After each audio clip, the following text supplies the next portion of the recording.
Tak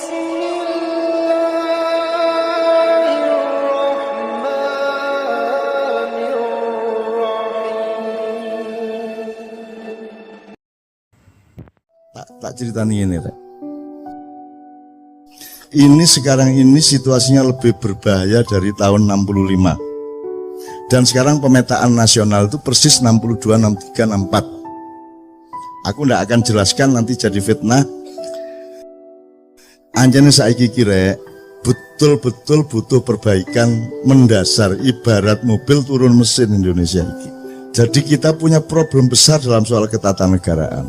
Kita punya problem besar terhadap sah tidaknya akad nikah kita pada tahun 1945 dan 28. Kita punya masalah besar terhadap struktur dan etika pembagian kerja kenegaraan kita.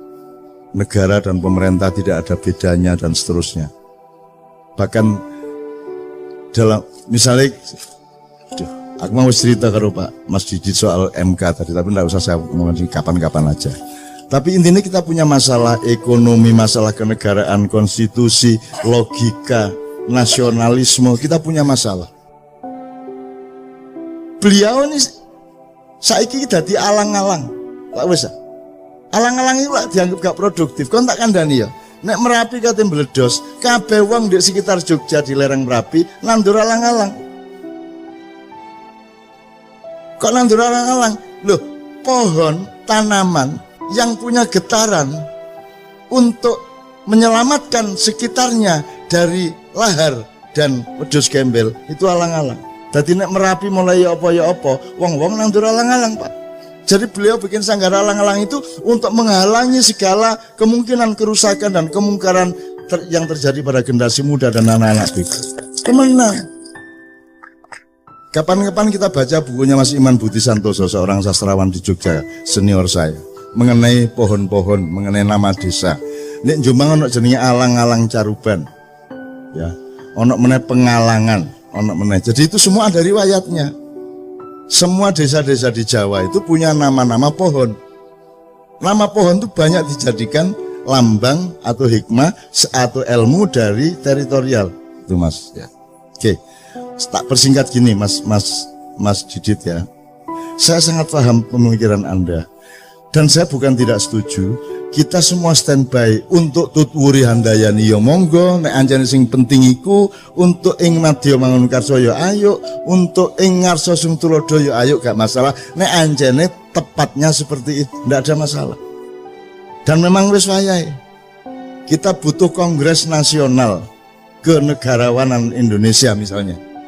Tak ceritani ini.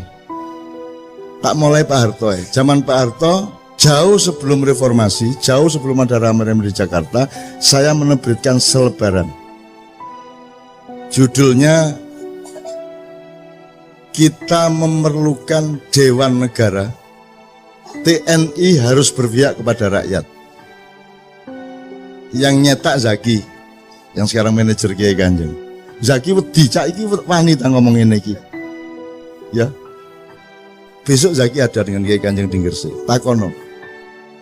Zaki rodok ndredeg iku. Cak wanita musuh Pak Harto kaya lho. Aku gak musuh Pak Harto, aku iki ngomong sing bener iki ngene. Kita cetak. Dibutuhkan Dewan Negara. Karena pemerintahnya sedang kacau, maka yang dibutuhkan adalah level di atasnya yang mewakili nasionalisme sejati, yaitu Dewan Negara. Sekarang juga dibutuhkan itu. Menurut saya harus ada musyawarah kenegarawanan Republik Indonesia, mengumpulkan semua orang-orang yang memang punya nasionalisme dan hidupnya memang membuktikan dia bersih dari perusakan-perusakan atas Indonesia, untuk membenahi tadi itu konstitusinya, reamandemen, bentuk negara. Kita punya masalah kenegaraan yang sangat serius. Aturan-aturan tentang hutang, aturan nek kon dadi presiden 5 tahun utangnya oleh sak piro, ojo kon bebani presiden berikutnya. Harus ada etikanya, harus ada aturannya. Kan sekarang semua pada tidak tertata dan seterusnya. Jadi kita butuh musyawarah kenegarawanan.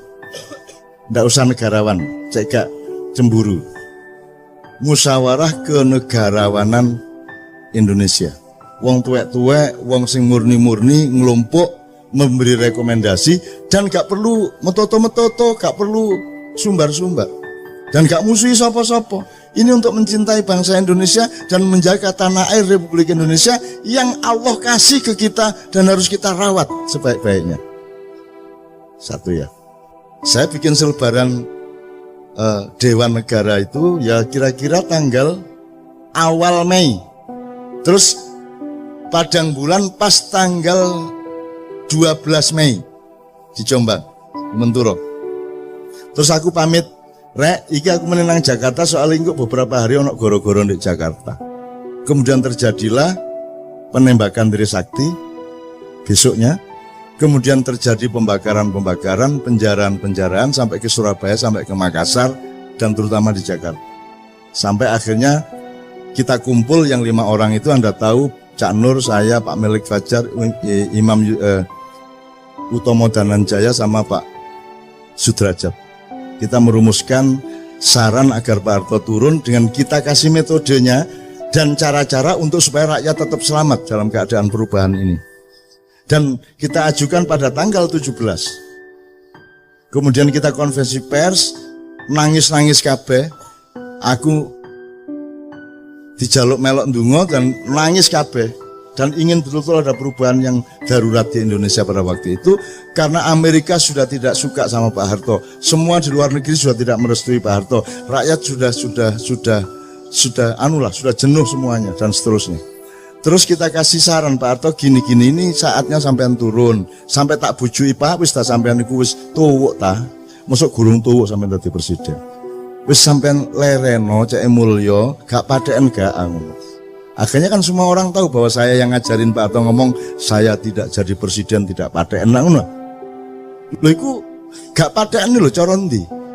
Nek gak cara Jawa Timur ya. Ya. Anda sudah tahu kemudian tanggal 18 kita setelah kita konferensi pers, kita ke seluruh dunia kita umumkan kita akan melakukan perubahan di Indonesia. Tanggal 18 kita kasih ke Mensesnek bahwa itu Pak Saidillah Mursi. Jam 11 kita kasih, jam 3 sore dikasihkan ke Pak Harto. Pak Harto membaca, merenung, sholat asar, sholat maghrib, terus habis isya Pak Harto telepon Mbak Novia. Atau sing telepon nang Mbak Novia, mergo aku gak ono sing nrimo Mbak Novia, bilang Cak Nun saya siap melaksanakan sarannya untuk mundur dari jabatan presiden. Itu tanggal 18 malam. Tapi tolong kita atur supaya perubahan di Indonesia ini tidak menimbulkan bentrokan-bentrokan. Tolong kalau bisa besok kita ketemu berenam dari 5 orang yang menandatangani surat saran kepada Pak Harto bersama Pak Harto, tapi Pak Harto mengatakan, Cak, mbok tolong ngajak orang-orang tua supaya 3 aja supaya jumlahnya 9. Akhirnya Gus Dur kita ajak, Pak Ali Yafi kita ajak, dan satu lagi saya lupa. Siapa ya? Ada orang tua satu lagi saya lupa. Dan seterusnya. Paginya kita ketemu dan aku ganti sepatu rek. Waduh aku nyele Pak Bariman. Pak Bariman itu saiki guru SMA Muhammadiyah di Denpasar. Terus tak sesuk tak gawe-gawe les pokoknya yang penting mosok aku sandalan rek ngono. Terus tak sekali iki sepatuan yo tahun ngono melicet temen. Terus demi Indonesia wis gak apa-apa sikil melicet. Wes. Oke, akhirnya semua proses kita jalankan Pak Harto mudun, tapi di tengah jalan dikhianati oleh sejumlah tokoh. Jadi reformasi itu sebenarnya konsepnya adalah bukan Pak Harto turun terus Habibie naik. Yang salah kan semuanya. Jadi Pak Harto turun, kabinet bubar, DPR bubar, MPR bubar, kita bikin MPRS, Majelis Pemusyawaratan Rakyat Sementara, yang sudah kita daftari sebanyak 45 orang, nomor 1 Abdurrahman Wahid, nomor 2 Megawati, nomor 3 ini, sampai Daniel Sparingga, sampai macam-macam, pokoknya 45 orang. Cak Nurholis Majid, terus macam-macam sing kita perhitungkan cukup reformis. Jadi seharusnya Pak Harto turun tanggal 21, terus kita resmikan ada Majelis Permusyawaratan Rakyat Sementara dan langsung bersidang 45 orang menentukan kepala negara sementara yang langsung kita tugasi untuk membuat pemilu secepat-cepatnya paling lambat antara 6 bulan sampai 1 tahun. sehingga kita clean betul, kita resiki betul, dan kita bikin sesuatu yang baru. Dan itu kita perlukan sekarang sebenarnya. Tapi saya cerita dulu yang soal Pak Harto. Kemudian ini dikhianati tengah jalan, akhirnya Habibie yang naik, dan Anda tidak pernah tahu dan tidak pernah ada yang meneliti, dari UNER pun tidak ada yang meneliti siapa yang sebenarnya menyusun kabinet, siapa yang waktu itu bermain. Kalau sing takon aku yang menengahi, masuk gak ditakoni tak kandak-kandak no. Itu ya. Faktanya semuanya jelas. Sampai sekarang dipersoalkan tim mawar sing apa segala macam, itu pada waktu tanggal belasan Mei waktu itu. Itu semua juga ada ceritanya. Nek awakmu tahu nang Padang Bulan zaman itu sampean rulah ceritanya. Ya, pada waktu itu siapa yang datang ke sana, saya lindungi sejak dari Juanda. Aku nyusul di Juanda itu, aku mlebu pesawat. Jadi dek mlebu pesawat ono aku. Loh, kok di sini Cak? Oh iya re, kepala bandara ya. Mbuyo apa ceritanya, pokoknya aku ndek ngarepe pesawat iku, ndek ngarepe lawang dibuka terus ono ondo mudun iku, aku ndek kono. Soalnya aku nyusul ndek bandara malah masalah. Engko diketok uang, ketok wartawan segala, aku langsung ndek pesawat itu. Carane runu ya apa urusanku.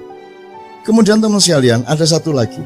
Ada saat-saat darurat di mana PDIP pasti menang untuk memilih Megawati jadi presiden pada periode sesudah Habibie. Tapi wong Islam ya wis gatel, wis gak kuat. Islam ya wis kudu berperan. Maka orang Islam mencalonkan Pak Habibie. Iki karo-karone gak siap untuk kalah. Nek wong Islam kalah, wong Islam yo gak ikhlas. Nek PDIP kalah, PDIP yang ngamuk. Maka kita inisiatif. Dalam satu hari saya menemui P3 ketuanya dan Golkar ketuanya, karena besok akan memilih presiden di MPR untuk memilih Habibie atau Megawati. Pokoknya tidak lama, 20 menit sama setengah jam. Terus saya malamnya datang ke Pak Harto. Saya minta Gus Dur rapat dulu di rumah Gus Dur. Gus, iki wayahe wong tuwek sing mimpin saiki. Nek sing mimpin wong loro iku engko sing iki gak trima, sing iku gak trima. Kudu sampean sing maju. Sampean iku sultane. Karena Gus Dur bilang, "Cak iki nek ketoke sing cocok Sultan Jogja." Ngono. Soalnya nek Mega engko yo ngamuk, wong Islame engko nek Habibie yo ngamuk, wong PDIP ne ketoke sing netral Sultan. Aku ketemu Gus Dur awan-awan. Terus aku ngono, "Gus, nek Sultan aku gak melok ngewangi lho, Gus. Aku ro Sultan Jogja lho. Nek menurut aku durung wayahe dan gak cocok. Lah nek ngono sapa Cak sing netral? Ya Sultan sing luwih tuwek, sing temenan. Sapa? Sultan Abdurrahman Wahid." Loh iya Gus, sampean niku turunan ke-9 Pangeran Benowo yang seharusnya menjadi Raja Pajang setelah bapaknya, yaitu Mas Karebet atau Sultan Hadiwijaya. Tapi kan sampean tidak kerasan sama konflik antara Sutowijo dengan bapak sampean. Terus Pangeran Benowo pergi membuat pesantren di daerah Banjarnegara Banyumas. Nah saiki wis wayahe Pangeran Benowo turunane nang istana. Sampean Gus saiki wayahe. Tuh, sadurunge aku ketika dulu saya mau mengupacarai Pak Harto untuk husnul khotimah, wiritan, sholat di masjid DPR, kan gagal Mas. Gagal tuh artinya aku gak, karena koran-koran memberitakan secara sangat dipelesetkan. Aku ngomong ikrar husnul khotimah, nah Islam pakai husnul khotimah tuh konsep utamanya. Tapi di koran nulisnya pertobatan nasional Soeharto. Loh, duduk pertobatan nasional husnul khotimah. Dan Allah yang nawari husnul khotimah iku mergo nek uangku ya elek barang. Maka dikei akhir yang baik, husnul khotimah. Akhirnya aku muring-muring, pertemuan saya batalkan di DPR pada arek maknya wis ambrek teko ndek kono. Saya bilang sama wartawan, pertemuan saya batalkan, Pak Harto saya larang datang. Terus aku telepon Pak Harto di depan mereka. Pak, sampean gak usah rene. Sampean cukup wiritan sing iki karo sembahyang 2 rakaat saiki. Sembahyang duha. Jam 09.00 esok. Saudara, saya tidak akan adakan pertemuan karena Anda tidak percaya kepada proses ini. Saya persilakan Anda sekarang mengadili Soeharto. Kalau Anda berhasil mengadili Soeharto, potongan kupingku karo wedi aku. Waduh nek iya temen ganti kuping gak aku. Tapi tak teka-teka tau ngomong, potongan kupingku nek kon iso ngadili Soeharto. Dan Soeharto sudah siap diadili. Wis tak gawe konsep. Saya Soeharto, mantan Presiden RI, siap untuk tidak menjadi presiden lagi. Nomor 2, saya siap untuk tidak ikut campur pada setiap pemilihan presiden. Nomor 3, saya Soeharto siap diadili oleh pengadilan negara untuk mempertanggungjawabkan tugas saya 32 tahun. Nomor 4, saya Soeharto kini siap untuk mengembalikan harta benda yang menurut pengadilan negara adalah bukan milik saya tapi milik rakyat Indonesia. Pak Harto tanda tangan. Pak Harto tanda tangan. Diwoco nggih Cak, tanda tangan langsung. Terus kari kok adili. Tuh. Akhirnya acara tak batalno. Terus aku iseng-iseng dolen nang omahe Gus Dur. Ndek Ciganjur. Tak ceritani ngene Cak. Minggu ae Pak Harto tak jake nang Masjid Istiqlal, engko sampean teni ndek kono engko dipuacarakno ndek kono Husnul Khotimah. Loh Gus, aku gak ngongkon lho, aku gak njaluk lho Gus. Iki sampean lho sing dikarep. Iya ta Cak, wis gak apa-apa, sampean rono dhisiki ngomong sampean ndek lor, aku ndek kidul. Engko aku sing nyusul Pak Harto, kok kira-kira jam 10 wis ndek Istiqlal. Ngono. Terus seneng ta atiku. Seneng. Terus mari ngono wartawan nyerbu. Gus, katanya mau bawa Pak Harto ke Istiqlal, kata Cak Nun tadi di luar gini. Biasa Cak Nun wis ngono iku nek ngomong. Lho ya apa sih Gus Dur iki? Ya aku karo Gus Dur iku rek, kanca rek. Guyon, memel. Aku karo Gus Dur gak tau ngomong serius. Cerita sing gak ngene. Wes pokoke memel ngene iku guyon jombangan iki lho. Karo aku gak ono formal-formal. Itu sahabat saya. Jadi pokoknya intinya Mas, terus aku kepeduk Gus Dur sebelum pemilihan beberapa jam, dan saya bilang sama Gus Dur, Gus sampai tadi presiden insya Allah, kok sore, kan pemilihannya malam Mas, kok sore. Tiap aku njaluk loro Gus, mergo aku sing usaha, aku sing njaluk P3 kudu milih Gus Dur, Golkar kudu milih Gus Dur. Nek kalian berdua akan mengalahkan PDIP. Ngono. Masalahnya bukan saya tidak setuju Megawati, cuman situasinya tidak memungkinkan. Saiki kudu wong tuwek sing mimpin Indonesia, itu situasinya pada waktu itu. Mulanya aku menjaluk loro Gus Sarati sampean ngurusi Aceh temenan karena masih ribut terus Aceh. Nomor loro gak ono mistik, gak ono Nyai Roro Kidul. Sampean gak ru ta tema iku di Indonesia. Nyai Roro Kidul ku jek ono terus, jek digawa-gawa terus. Tapi aku njaluk Gus Dur, Gus wis gak ono Nyai Roro Kidul. Terus Gus Dur jawab ngene karo turu e. Aceh gampang, Cak. Gampang ya napa wong gak beres-beres. Macem-macem tak tabok. Gus Dur enteng enek ngomong. Terus Nyai Roro Kidul ya apa lho? Wis tak SMS wingi, Cak. Ya apa ya, Bang? Ya apa Gus Dur? Wis tak lho di SMS ya apa? Tak kon jilbaban. Gus Dur iki lho, idene iki lho. Bayangno Nyai Kidul jilbaban seluruh gitu. Imajinasine cek nakale wong ya Allah aku guyu cekikan Gus sampean niku masyaallah.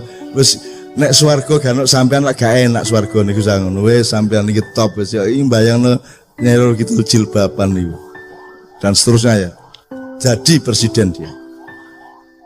Nah, itu adalah momentum-momentum darurat Mas Didit yang memang perlu kita lakukan. Dan sekarang ini sebenarnya potensinya menuju ke situ. Itu yang sampean maksud tadi. Cuman saya ini kan orang yang tidak punya api. Aku gak duwe nafsu. Bukan soal nyongok loh ya. Maksudnya saya tidak punya libido politik. Saya tidak punya sedikit pun gairah untuk mimpin negara. Presiden gak duwe blas. Gak duwe blas. Soge itu gak duwe aku. Aku seneng karo kon mek ngono tok. Asik membicarakan sesuatu yang menggembirakan mek ngono tok aku. Dadi gelandangan aku gak masalah. Gitu. Dadi aku gak duwe nafsu materialisme, kekuasaan, popularitas gak duwe aku. Alhamdulillah gak duwe. Tuh. Dadi Saya tidak akan melakukan itu kalau saya tidak diperintah. Kalau ada perintah, nanti akan ada gejalanya, ada tanda-tandanya, ada ayat-ayatnya nanti.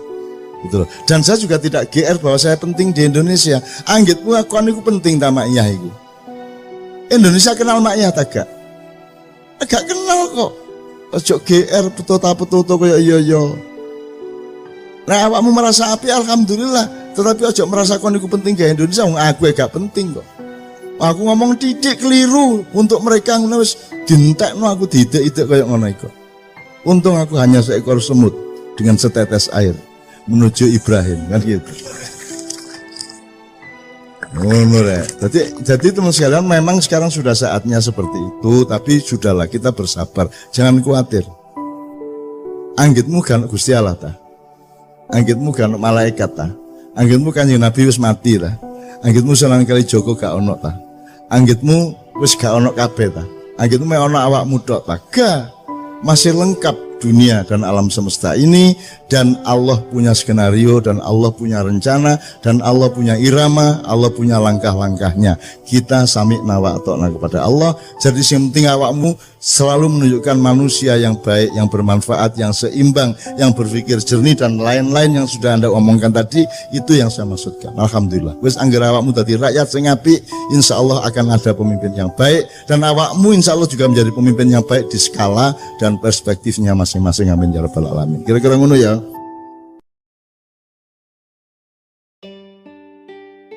Saya punya beberapa pertanyaan, tolong dicatat.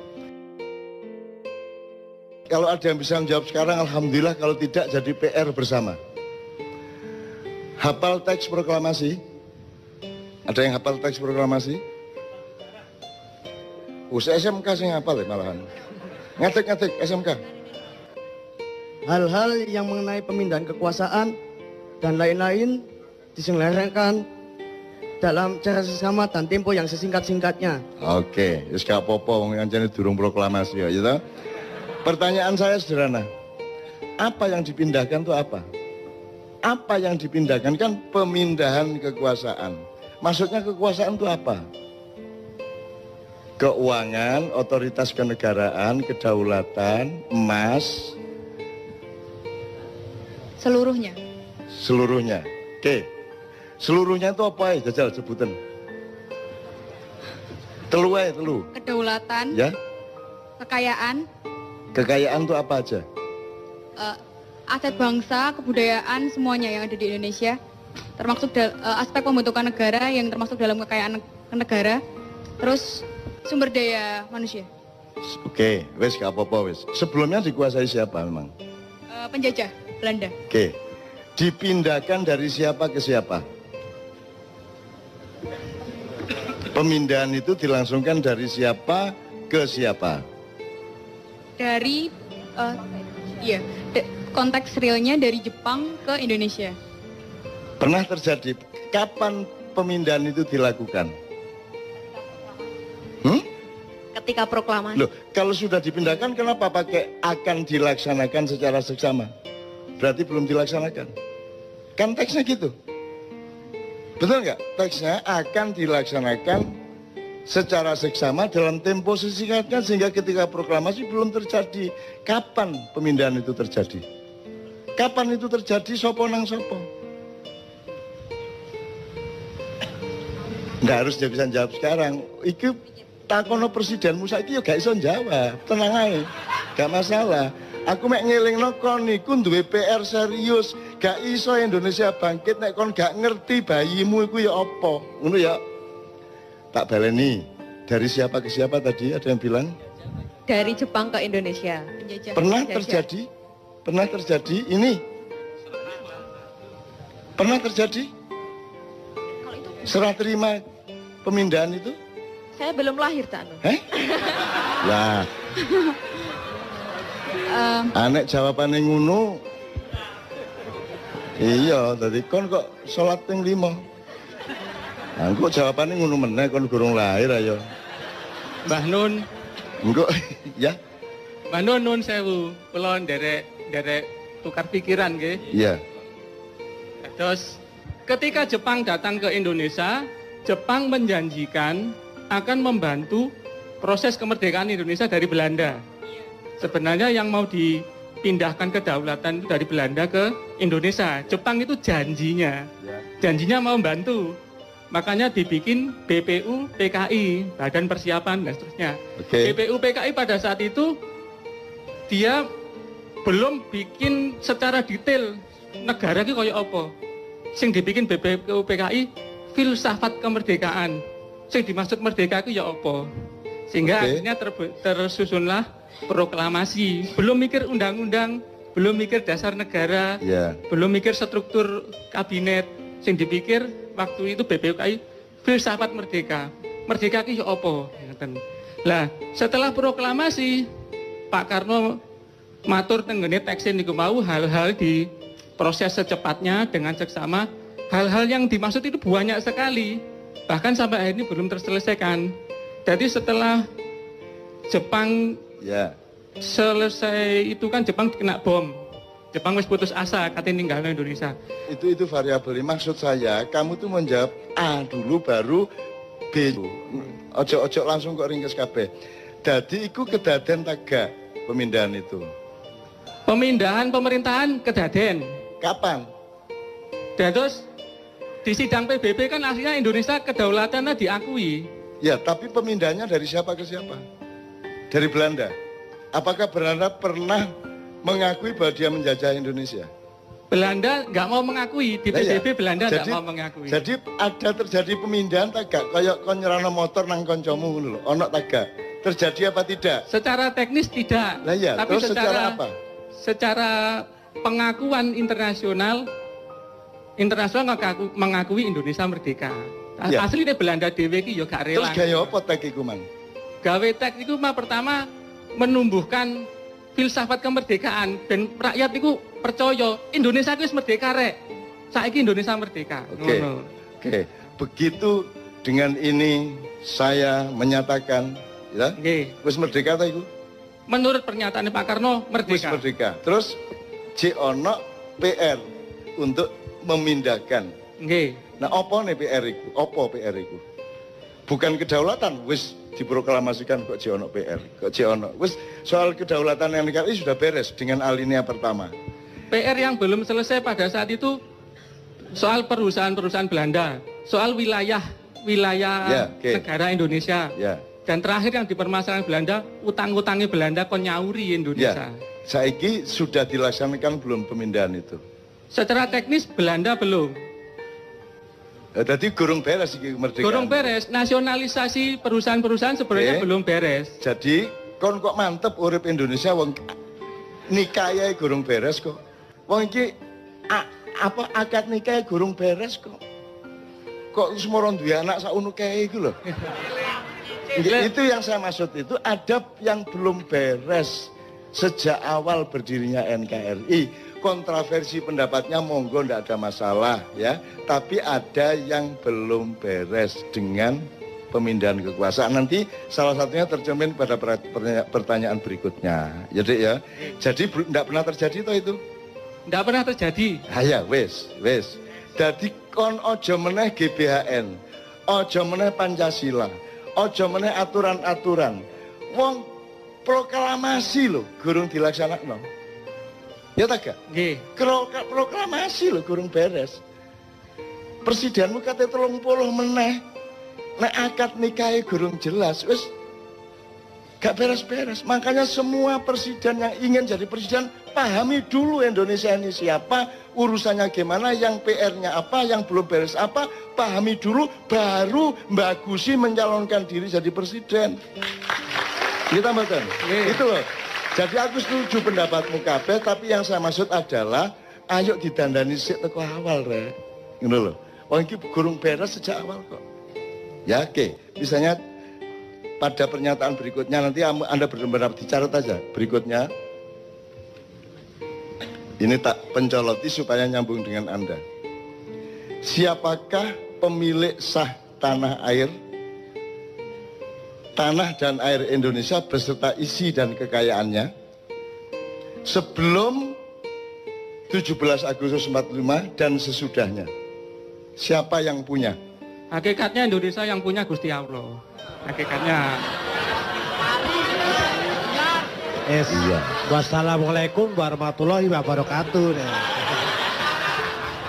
Secara zahir sebelum kemerdekaan Indonesia dikapling sama Belanda, berikutnya Jepang. Loh, Secara zahir, secara batin Indonesia ki melike Gusti Allah, ngadewe iki gelandangan gak duwe apa-apa asine nang Loh. kene. Jadi secara ini sepihak mengklaim loh miliknya dia. tanda bahwa kita betul-betul belum mengerti Indonesia. Sing jenenge milik itu kan saiki kan IMB, apa jenenge sertifikat. Ya, itu berlaku setelah kemerdekaan. Ada undang-undang tanah yang baru. Jelas ya? Sadurunge kemerdekaan niku dak sapa lemah iku misale saiki sing ndek Jogja wis sing tiga stasiun kereta. Ya. Ya tanahe keraton. Nah, tanah keraton. Saiki sing tanah sak Indonesia iki dak sapa? Tanah sak Indonesia. Aja ngomong Gusti Allah loh. Pada zaman Mojopahit ya secara kepemilikan milik kerajaan Mojopahit. Waktu dengan rakyatnya. Ya oke. Maka sebelum 45, sebelum 1745 dak sapa? Itu aku mek ngomong iku. Sebelum 45 Belanda mengklaim itu adalah wilayahnya. Kapan? Mana buktinya Belanda mengklaim? Karena Indonesia tuh waktu itu Nggak ada faktanya Belanda ngeklaim. Oh. Nggak ada. Belanda tidak pernah menjajah Indonesia menurut Belanda. Belanda itu datang sebagai pemborong, kontraktor. Dia kontraktor datang ke sultan atau raja, tergantung tempatnya. Pak, saya bikinkan jembatan. Pak, saya bikinkan jalan, saya bisa bikinkan pertanian. Pembagian pendapatannya segini sama segini, jadi mengontrak dia menurut mereka. Mereka tidak pernah menjajah kita, gitu loh. Nah, miliknya siapa? Kontrak itu dengan siapa? Kontrak dengan sultan-sultan, raja-raja. Nah, jadi siapa yang memiliki tanah air sebelum kemerdekaan? Sebelum kemerdekaan para raja dan para sultan. Ah, ngono lho, Kitmang sing tak ngenteni iku dae sultan, oke? Nggih. Sak Indonesia iki dae sultan dan raja-raja, jumlahnya kira-kira pira sultan dan raja? Mboten paham kula jumlahnya.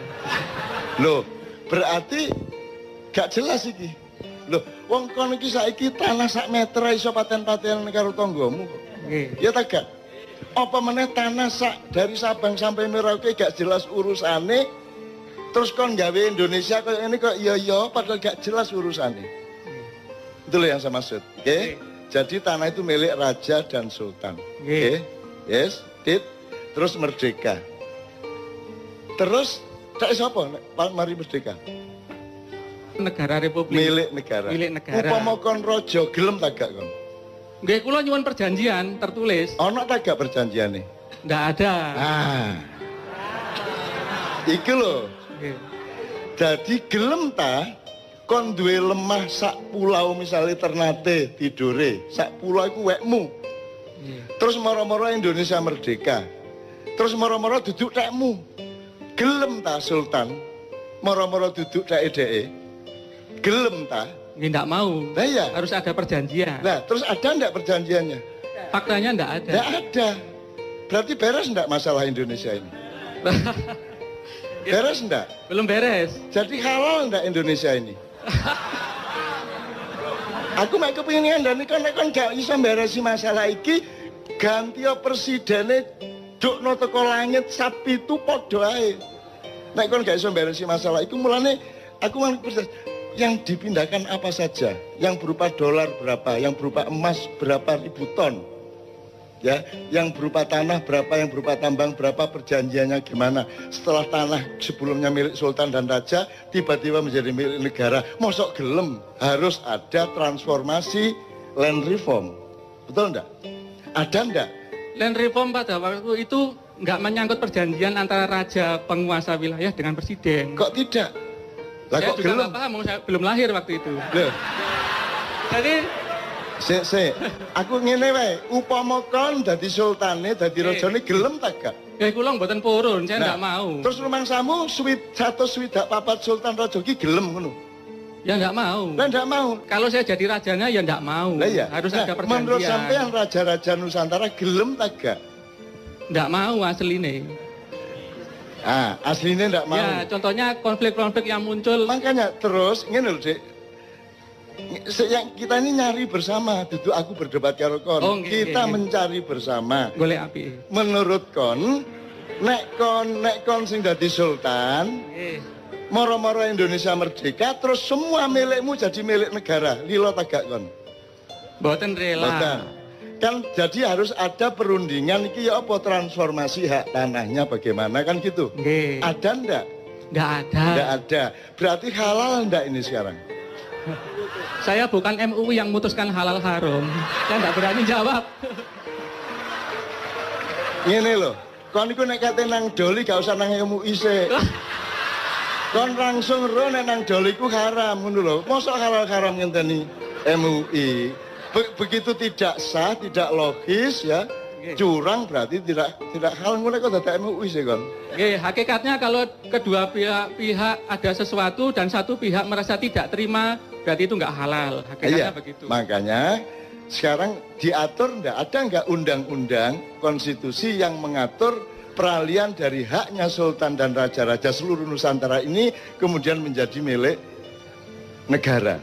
Nggak ada. Nggak ada toh. Nggak ada perjanjian itu. Dadi iki apa iki nyolong ta, ngeklaim ta, ngerampok ta? Ya, kono ojo melok sedih, ojo melok dikeserang wong kono yo gak melok apa-apa, kowe gak salah kok. Loh, saya juga ikut sedih, Pak, saya pegawai negeri ya. Oke, tapi jelas ya faktanya ya. Jadi beres enggak masalah kelahiran tadi? Masalahnya nggak beres. Ya, beres toh? Beres. Oke, enggak beres. Jadi sejak awal kita itu belum beres. Oke ya? Nggih, betul.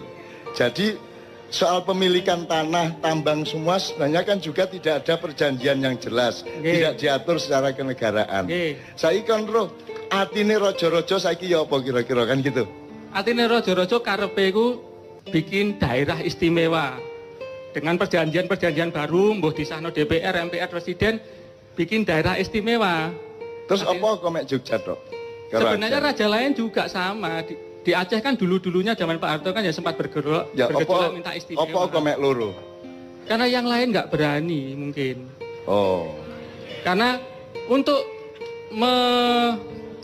dalam tanda kutip melawan kekuatan besar, kita harus punya support yang besar.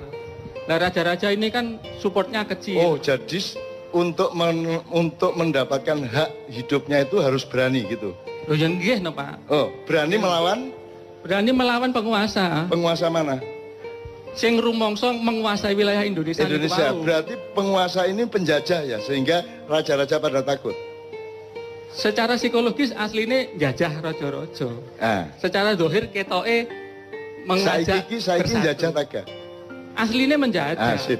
Yes. Iku sing tak enten itu kon. Nggih. Dan kon pegawai dari sistem penjajahan itu.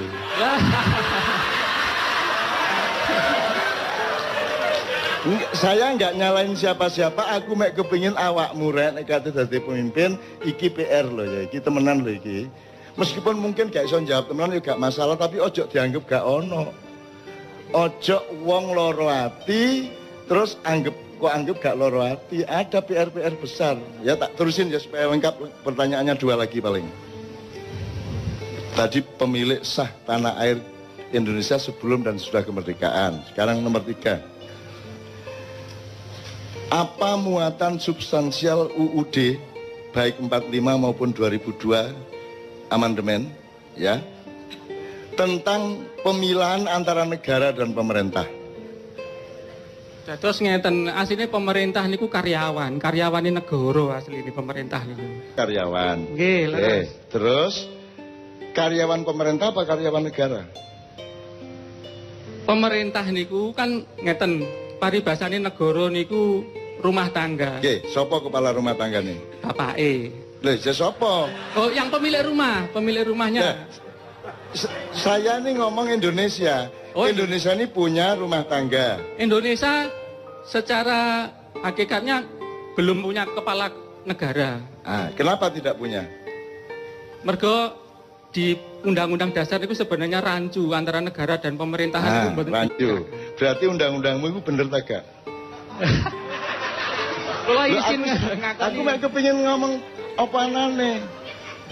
Undang-undang dasarmu mengatakan bahwa presiden adalah kepala negara. Padahal yang kita butuhkan ada kepala negara dan ada kepala pemerintahan. ASN itu aparat sipil negara, bukan aparat sipil pemerintah. BUMN ini jenenge BUMN duduk BUMP. Tapi BUMN taat kepada pemerintah, bener enggak? Secara Loh, negara kok taat nang pemerintah, pemerintah taat nang negara. Jadi negara mi kualik tak gak ndase karo sikile. kalau isin nglakoni asli ya kuali. Lah iya. Sak kualik-kualike wong arek-arek gak melok nyambut gawe ndek kantor-kantor ke pemerintah, awakmu sing nyambut gawe ndek kono ya. Ngono ya, gak apa-apa wis. Jadi Anda sendiri sebenarnya tidak setuju pada undang-undang itu. Betul enggak? Nggih, dados ngeten asline kula sejak mahasiswa mbiyen nggih mboten setuju. Ah, wis. Saking garise nasib kok moro-moro dadi ngono lho. Jadi sekarang Anda punya pendapat sebagai intelektual, nek barang itu jelas salah dan menciptakan bencana-bencana politik, kira-kira perlu dirubah tak gak? Nah, jadi salah satu PR Anda adalah membenahi kembali dasar konstitusi, filosofi, sistem kita bernegara. Memang sejak awal kita ini celaka karena tidak ada pemilihan antara negara dan pemerintah. Akhirnya karyawan di kantor kabupaten taat kepada bupati. Padahal karyawan atau ASN atau PNS dulu di kantor kabupaten itu adalah aparatnya negara yang digaji permanen dari dia masuk sampai pensiun. Jadi dia sepanjang hidupnya. Sementara bupati, presiden outsourcing. Dia cuma disewa 5 tahun. Jadi orang yang jadi ASN sepanjang hidup sampai hari pensiun itu tidak pada posisi untuk taat kepada outsourcing. Betul enggak? Ya, oke. Terakhir. Ini soal sejarah. Apakah berdirinya dan pelaksanaan NKRI merupakan kontinuasi dari bentuk pemerintahan dan kekuasaan sebelumnya, abad-abad sebelumnya, entah apapun bentuknya, ataukah merupakan adopsi dari luar Indonesia?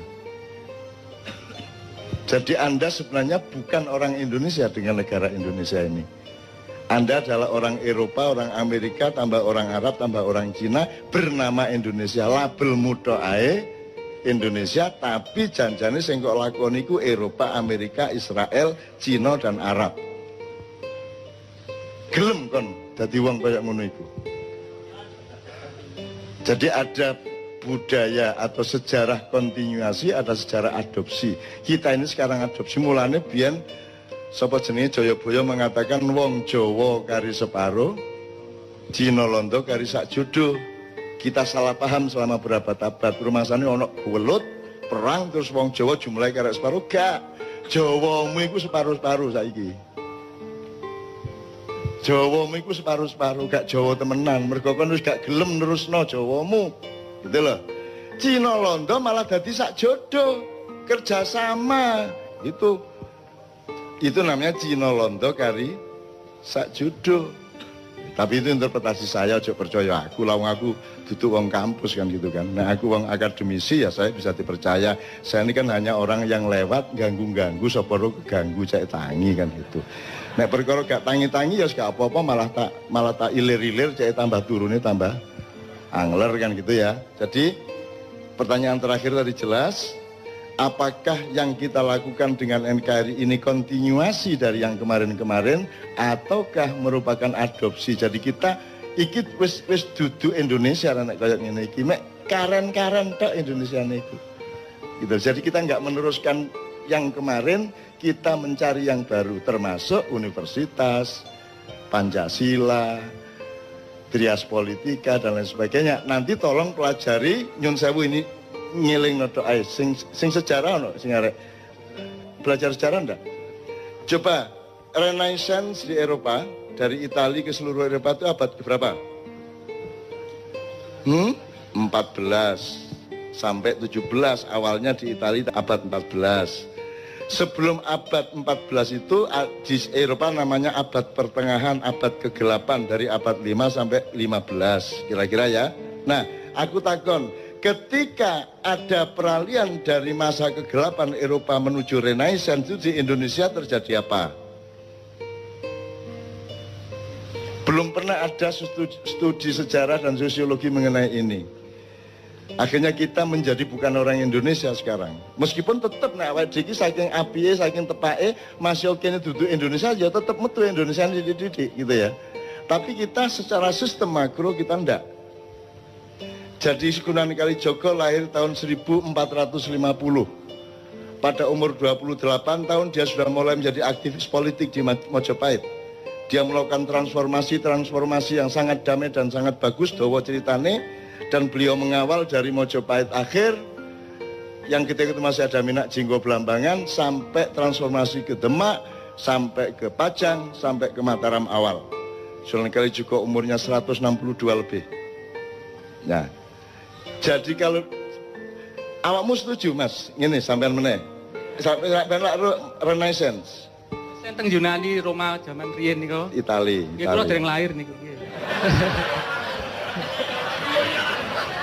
Kan kok tak balekno nang masa silam kon kok.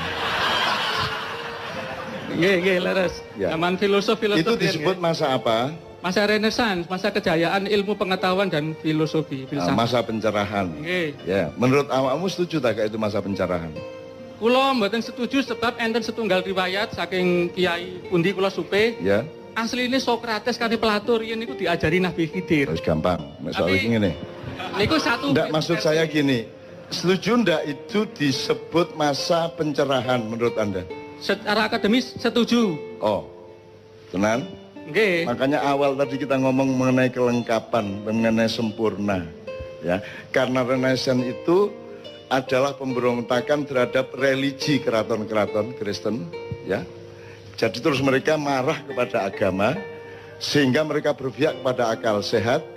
Terjadilah revolusi pemikiran, kemudian pemikiran didewa-dewakan. Semua yang tidak cocok sama pemikiran dianggap jelek, dianggap ketinggalan zaman. Jadi kalau saya menyebut Renaissance adalah masa penyempitan umat manusia. Hatinya jadi tidak ada, spiritualitasnya tidak ada, tinggal akal pikirannya dan jadilah uner. Untung manusia uner adalah manusia yang tetap sempurna. Jane gak ono urusane kampus karo pengajian. Gak ono jane. Ono kampus kok ono selawatan. Universitas secara barat kok selawatan. Itu tidak kompatibel dengan sistem dan ideologi universitas.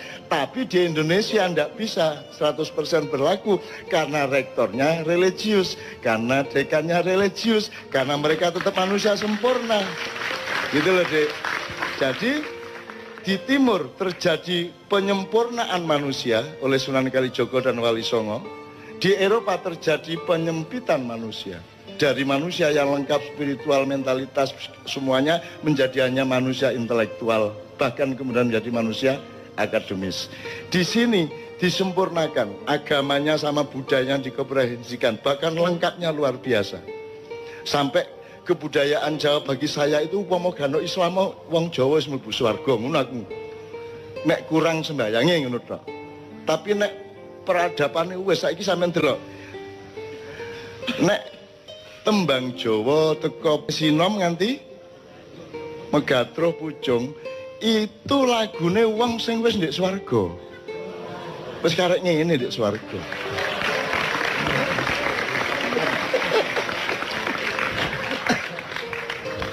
Kon gak iso mbuktekno nek iku salah. Masih aku gak iso mbuktekno nek iku bener. Tapi sing penting lak kon gak iso mbuktekno nek iku salah. Oh iya, ngono lho ya Mas ya. Oke. Jadi sekarang mudah-mudahan Pak ini anak-anak ini kita harapkan bener loh mereka ini. Mereka nanti jadi pemimpin mulai 2025 ke atas. Anda urus Indonesia ini bener-bener ya. Anda urus Indonesia bener-bener. Gitu loh, Dek. Oke, tepuk tangan untuk cinta masa depan Indonesia.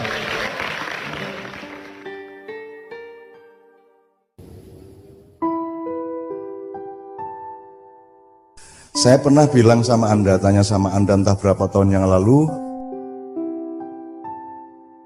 Indonesia itu melahirkan bangsanya atau bangsa ini melahirkan Indonesia? Jadi bapaknya yang mana? Indonesianya apa bangsanya? Bangsa melahirkan Indonesia. Oke. Lah bangsanya itu bangsa apa? Karena sekarang disebut bangsa Indonesia. Membingungkan enggak? Bangsa yang melahirkan Indonesia itu sekarang menyebut dirinya bangsa Indonesia. Jadi Wak Karjo duwe anak jenenge ya Karjo. Kan gitu. Nah, bangsa yang melahirkan itu bangsa apa? Yang melahirkan Indonesia itu. Itu pertanyaan tidak harus dijawab malam hari ini, cuman Anda harus terganggu oleh itu. Oke, saya teruskan. Indonesia umurnya berapa? 70 tahun. Betul? Bangsa yang melahirkannya berumur berapa? Pertanyaan yang tidak usah dijawab malam hari ini. Kalau kamu tidak mempertanyakannya, berarti kamu tidak akan pernah mengenal siapa dirimu, karena kamu tidak pernah mengenal asal-usulmu. Yang namanya bangsa tadi yang melahirkan Indonesia itu dimulainya sejak kapan? Sejak abad 15 kek? Sejak abad 10 kek? Sejak abad 7 bareng sama Kanjeng Nabi, atau sejak kapan? Atau sejak Aji Soko? Atau sejak kapan? Itu nenek moyangmu kan? Jadi Anda kenal nenek moyangmu apa tidak? Kalau manusia tertua sekarang kan Sangiran gitu ya, fosil tertua, tapi juga ada yang lebih tua lagi di Jombang. Tuh. Oke, itu sudah dua pertanyaan yang kita belum bisa menjawab pada malam hari ini ya teman-teman sekalian ya. Pertanyaan saya berikutnya, Anda ini katakanlah bangsa yang melahirkan Indonesia itu katakanlah upamane bangsa Nusantara, upamane ya. Upamane bangsa Nusantara. Saya tidak akan ngeklaim, saya juga tidak akan membantah atau menegaskan, tapi pokoknya XA-nya itu katakanlah bangsa kita itu bangsa Nusantara. Di sini kita belok sedikit. Apakah kalau orang Sunda berarti bukan orang Jawa? Sejak kapan orang Sunda dan orang Jawa itu orang lain? Sejak kapan itu? Kalau kita tidak tahu berarti kita tidak mengerti diri kita, benar nggak? Apakah kalau orang Palembang, orang Bengkulu, orang Bugis itu berarti bukan orang Sunda dan bukan orang Jawa? Sejak kapan? Oh, mungkin sejak tahun 1928 ya. Yong Yava, Yong Ambon, Yong apa lagi deh? Gue iki ya ora ngerti toh wajan 1928 ya ora ngerti toh wajan. Oke. Jadi ternyata pengertian Jawa bukan Sunda, Sunda bukan Lampung, Lampung bukan Bali, Bali bukan Madura, itu pengertian yang belum lama. Atau sekarang kita shortcut gini XA-nya, perumpamaannya. Anda adalah anak Nusantara yang diadopsi oleh Indonesia. Ngono piye ya? Entuk ya. Anda ini anak bangsa Nusantara diadopsi dan dididik oleh Indonesia, bener nggak? Oke, dididik dengan kurikulum Indonesia. Ya dah. Nah, kurikulum Indonesia ini ya, hukumnya, konstitusinya, pendidikannya, persekolahannya, ilmu sosialnya, pemahaman-pemahaman sejarah, antropologi, sampai arkeologi, sampai apa, semua itu kurikulumnya mbahmu Nusantara tadi atau kurikulum orang lain? Nah, jadi Indonesia itu keluargamu apa orang lain? Nah, Anda yang di Fakultas Hukum tinggal lihat, ini hukum yang kamu farisi dan kamu jalankan sampai hari ini hukum adopsi atau hukum dari orang tuamu sendiri? Adopsi. Jadi Anda tidak pernah mengenal bapakmu sendiri. Ngomong hukumnya piye, politiknya piye, kepemimpinannya piye, nek nggawe kabinet piye. Gitu loh. Karena di dalam demokrasi tidak ada bedanya antara emas dengan berlian, dengan batu, kerakal, dan kerikil, karena masing-masing gumpalan itu punya hanya satu, yaitu hak suara satu tok. Kan gitu ya. Ambok kue iki sarjana kaya ngopo, apa kue iki kere, kue nek nang kotak pemilu podo suarane ya dah. Itulah demokrasi. Jadi demokrasi, kalau Anda ikut demokrasi, salah satu kerugiannya adalah Anda tidak bisa membedakan batu dengan mutiara, benar nggak? Gitu ya. Ini nanti jadi tema panjang kalau nanti kita punya waktu atau bulan depan dan seterusnya. Tapi pokoknya gak ada bedanya itu. Jadi sekarang masyarakat Indonesia ini yang dididik oleh Indonesia ngerti nggak bedanya orang bermutu dan orang tidak bermutu? Ngerti nggak bedanya batu sama berlian? Ngerti nggak rakyat kita? Nggak ngerti? Ngerti apa enggak? Ini XA ya, saya tidak ngeklaim. Kalau orang tidak mengerti bedanya batu dengan emas, kui resikonya apa? Kowe dikai watu ya orang ngerti nek kui watu, kowe dikai emas ya orang ngerti nek emas toh. Atau kowe dikai watu dicat kaya emas ya orang ngerti toh kowe. Kowe dikai wedhus dipupuri dadi presiden ya orang ngerti toh kowe. Karena kamu tidak mengerti bedanya. Kalau raja dulu, dan harap diingat bahwa di dalam Al-Quran tidak ada negara, yang ada adalah muluk, malik gitu ya. Saya tidak mengatakan bahwa saya akan mendirikan kerajaan ya, tapi pokoknya ngono lho ya. Ngono lho ya. Di Quran yang ada itu cuma Raja Sulaiman, Raja Daud, Fir'aun dan seterusnya, gue gari milih. Tapi pokoknya kalau pemilihan raja sebenarnya tidak sukar, karena sehari-hari kita tahu mana orang bermutu, mana tidak bermutu. Tapi di Indonesia ini semutu apapun kamu, kalau nggak ikut Golkar, kalau nggak ikut PDIP, kalau nggak ikut parpol-parpol, kamu tidak akan bisa menjadi apa-apa, bener nggak? Wes iki terus ke dhewe. Sebab ini simulasinya ombak banget. Nah, dengan kata lain, kalau saya tarik garis agak jauh, saya ingatkan kembali, berarti Anda ini dididik oleh bapak ibumu atau dididik oleh pengadopsi. Jadi kamu tidak mengenal apapun kecuali pendidikan adopsi tadi, benar? Jadi pengenalanmu terhadap bapakmu itu berdasarkan adopsi atau orang yang ngasuh kamu. Nah, kira-kira orang yang mengasuh kamu sekarang itu seneng sama bapakmu atau dulu menjajah bapakmu? Jadi kira-kira kaya nek ngomong bapakmu ngapusi apa tenanan? Ah, cetha wisan wis tekani. Nah, jadi sekarang jelas ya. Jadi sekarang mohon Anda belajar untuk la ilaha.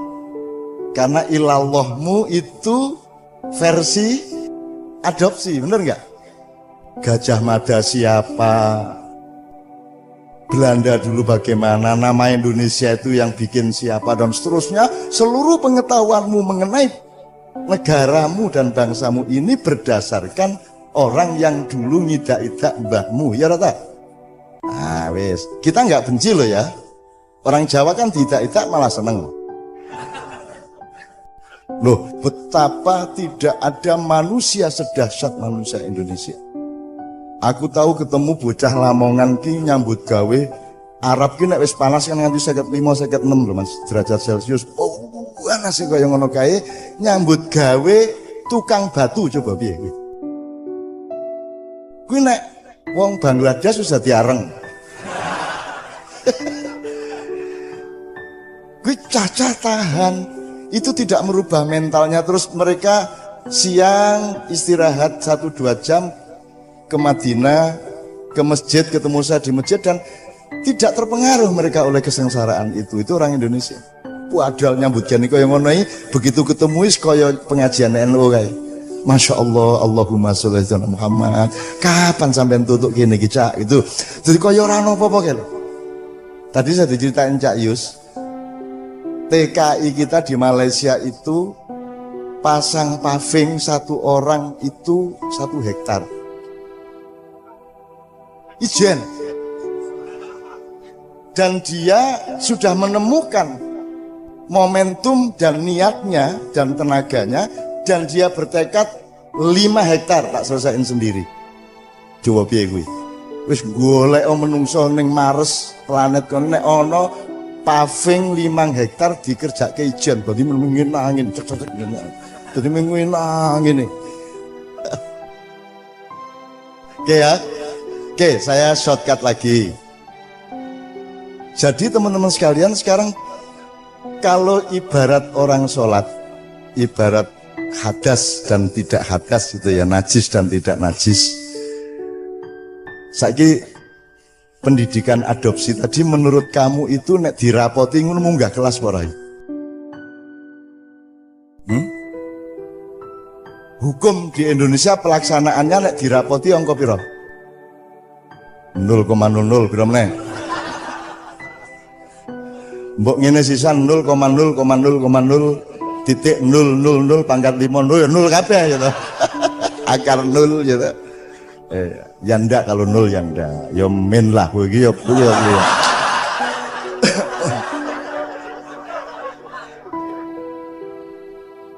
Begitu juga berarti pelaksanaan agama Islam pun itu sebenarnya banyak versi adopsi. Jelas ya? Kue kerengan siji NU, siji Muhammadiyah, siji Sunni, siji Syiah. Njur bar kuwi ana ISIS, ana Sumu, ana segala macam. Itu semua versi pengadopsi, jelas ya. Nah, teman sekalian, anggaplah berarti ada yang tidak murni, ada yang kotor, ada yang bersifat manipulasi, ada dusta, ada sesuatu yang disembunyikan, ada sesuatu yang ditutupi, ada sesuatu yang tidak jujur misalnya ya. Kalau ibarat orang mau sholat itu berarti najis apa tidak? Hidup kita sebagai anak adopsi tadi najis apa tidak? Najis hukum, najis ekonomi ya toh. Coba saiki nek kowe maca, nek kowe ndelok RCTI PMNC iki ana tokoh anyar. Kuwi saka langit langsung pidato. Saudara-saudara, supaya Indonesia bisa menjadi negara maju,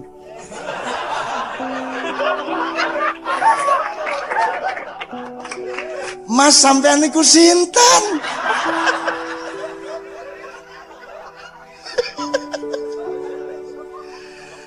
Hei, sing takon iki lho sapa, hei? Nek lerek Jawa Timur ngono iku.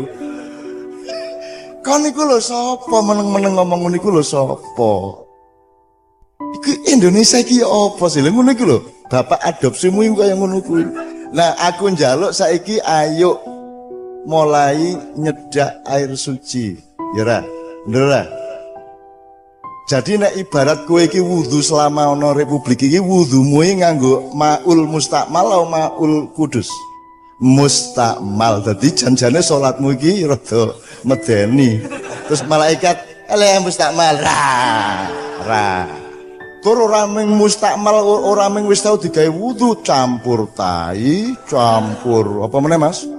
Tletong, campur karo-karan wis, campur keringet, daki, pathek, segala macam. Banyune kuwi sing kok nggo wudu. Maka ini akan begini terus apa Indonesia? Apa tidak ada jangkanya? Apa tidak ada periodenya? Tidak ada kolomongsonya?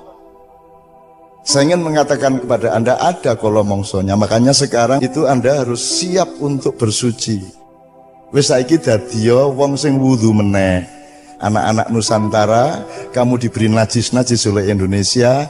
Mulai tahun ini Anda harus bersuci. Pikiranmu disucikan, hatimu disucikan. Suci iki jane kalau main sepak bola harus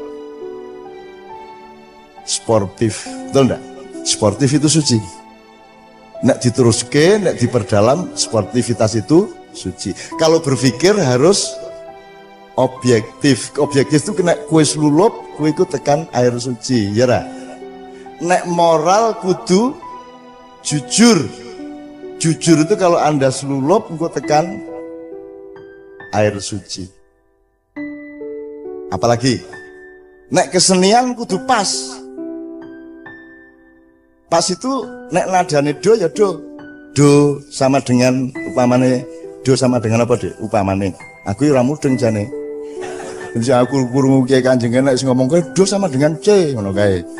Kok do sama dengan C? Do ya do, C ya C ngono pikiranku nek ora mudeng aku. Kok do kok sama dengan C iki piye? Ngono nganti saiki ora mudeng aku. Jadi aku tahu belajar gitar ning 40-an iki ora iso umur kok bantah bendino. Piye iki do kok ngono aku. Bar kuwi do sama dengan lho sing tenan sing endi iki? Kan kasihan menjadi orang seperti saya itu. Nah banyak orang memahami kehidupan tuh kayak begitu tadi, kayak saya tadi. Gitu loh teman sekalian. Oke. Kalau dalam kesenian, dalam musik, nada pitch yang tepat itu suci, nak diperdalam. Jadi nek apa ada angin di Jakarta, ya ojo Jakarta. Nah, aku ndak suci ku. Jelas ya? Kesucian itu sederhana. Nek rambutmu iki kok cat ireng iki ndak suci saya. Makanya mbok modar ora tak cat. Ki arep putih, arep ngopo? Putih kok pancen. Ngono lho. Jadi aku nek ndelok wong dicat pemene ditandur ana rambutnya ditandur. Ki ana iki menteri sing rambutnya ditandur ki ana. Kuwi aku nek ndelok ki aku wis ora iso ngrungokne omongane. Gek suwene pira ya nandur semono kae. Ngono kuwi aku. Ana meneh irunge didawakke, ngene Dik ya. Irunge ana kuwi wong gedhe kuwi, irunge didawakke. Dadi bolongane ra cocok karo nek lho. Nah itu tidak suci. Jadi aja ana sing diambak-ambakke, aja ana sing diciut-ciutke ya to. Angko cah asrama wedok kae kan senengane sing lanang kan ciut-ciut. Terus engko ngobrol, si tukang sabune ngomong, wah niku nek cah asrama lanang niku pokoke golek niku sing ciut-ciut ngono kuwi to. Terus cah asrama wedok, apa yo iya. Terus ana primadonane teko. Mosok sih ngono kuwi ta.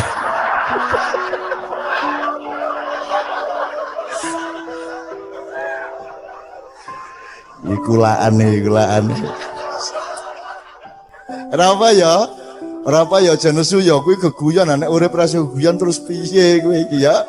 Geguyon kuwi ya biasa wong lanang ya ngono kuwi ya. Kalau hidup ndak ada begitunya berarti ndak ada bau busuknya ya toh?